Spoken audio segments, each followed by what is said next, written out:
Greetings from Peterborough United Methodist Church. In 2 weeks, I will be retiring. October 31st will be my last sermon. It's the third time I've tried to retire. I hope this time sticks. Why? Well, listen to the sermon that Russell Gascamp did on The Devil is Outworking Us. Russell and Justine and the people Russell's age need to step forward and take over and bring messages to people.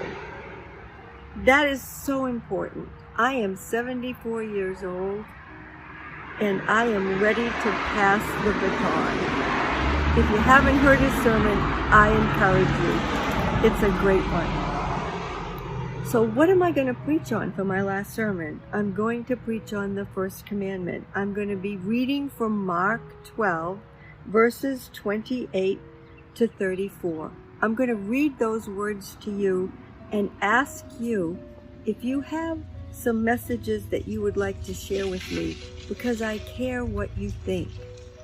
All right, so one of the scribes came near and heard them disputing with one another, and seeing that, he answered them well, and he asked him, "Which commandment is the first of all?"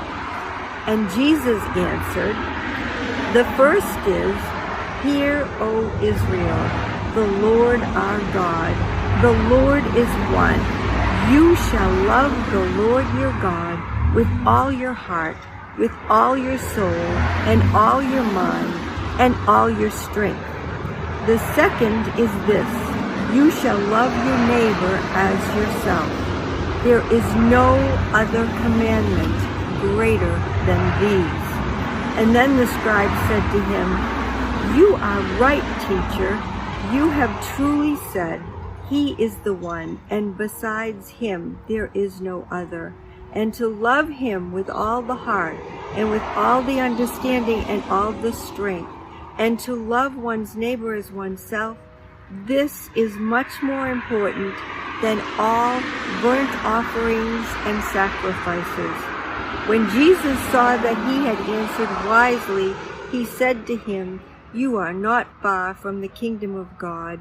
And after that, no one dared ask him any questions. So these are the most important commandments, to love God and to love our neighbor. That is what God is asking us to do. God is not asking us to do anything that is outrageously difficult. And that's what I'm going to preach on for my last sermon. And so I want to ask you, what do these words mean to you? What does it mean to you when you hear, "You shall love the Lord your God with all your heart, with all your soul, with all your mind, and all your strength, and then you shall love your neighbor as yourself"?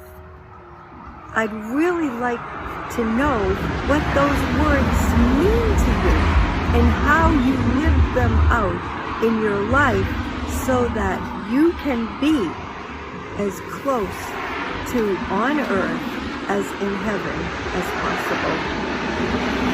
So, see you next week, and I hope to see as many of you as possible at the service on October 31st, either in person or online. God bless you and have a wonderful week. Bye-bye.